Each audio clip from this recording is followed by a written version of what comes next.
KPCC പ്രസിഡന്റായി വീണ്ടും ചുമതലയേറ്റെടുക്കുന്ന ചടങ്ങിൽ നിന്ന് വിട്ടുനിന്ന എം ഹസനെ വിമർശിച്ച് കെ സുധാകരൻ. താൽക്കാലിക ചുമതലയിൽ നിൽക്കുമ്പോൾ എം ഹസൻ എടുത്ത തീരുമാനങ്ങൾ പുനഃപരിശോധിക്കുമെന്നും കെ സുധാകരൻ വ്യക്തമാക്കി. പരാതികൾ ലഭിച്ച പശ്ചാത്തലത്തിലാണ് തീരുമാനങ്ങൾ പുനഃപരിശോധിക്കാൻ ഒരുങ്ങുന്നത്. തെരഞ്ഞെടുപ്പിന് ശേഷം കെപിസിസി അധ്യക്ഷനായി ചുമതലയേൽക്കാനെത്തിയ കെ സുധാകരന്റെ സ്ഥാനാരോഹണത്തിന് വീണ്ടും കല്ലുകടി ചർച്ചയാവുകയാണ്. മുതിർന്ന നേതാക്കന്മാരൊക്കെ സ്ഥാനാരോഹണ ചടങ്ങിൽ നിന്ന് വിട്ടുനിന്നു. പ്രതിപക്ഷ നേതാവ് വി ഡി സതീശൻ, രമേശ് ചെന്നിത്തല, നിലവിലെ താൽക്കാലിക പ്രസിഡന്റ് എം ഹസൻ ഉൾപ്പെടെയുള്ളവർ ചുമതലയേൽക്കുന്ന ചടങ്ങിന് എത്തിയില്ല. എം ഹസൻ ചടങ്ങിലെത്താത്ത വിഷയം മാധ്യമപ്രവർത്തകർ ചോദിച്ചപ്പോൾ എത്തേണ്ടതായിരുന്നുവെന്നും അങ്ങനെ ഒരു പതിവ് ഇല്ലെന്നുമായിരുന്നു കെ സുധാകരന്റെ പ്രതികരണം. അദ്ദേഹം പുറത്തു പോയിരിക്കുന്നു.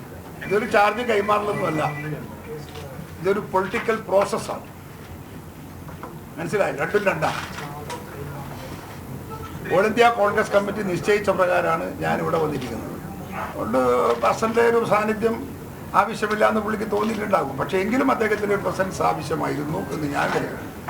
താൽക്കാലിക പ്രസിഡന്റായി എം ഹസൻ ചുമതലയിലിരുന്ന കാലത്ത് എടുത്ത തീരുമാനങ്ങളിൽ പുനഃപരിശോധന ഉണ്ടാകുമെന്ന് കെ സുധാകരൻ വ്യക്തമാക്കി. പുറത്തുപോയവരെ കൂടിയാലോചനകളില്ലാതെ തിരിച്ചെടുത്തതിലും കെ സുധാകരൻ അമർഷമുണ്ട്.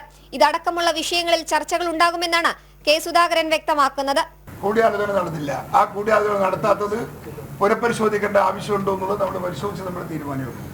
അതെ, ആ പരാതി കിട്ടിയിട്ടുണ്ട്, പരാതി പരിശോധിക്കും.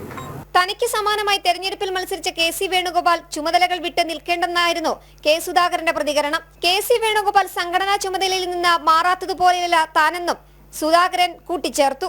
ജനം, തിരുവനന്തപുരം.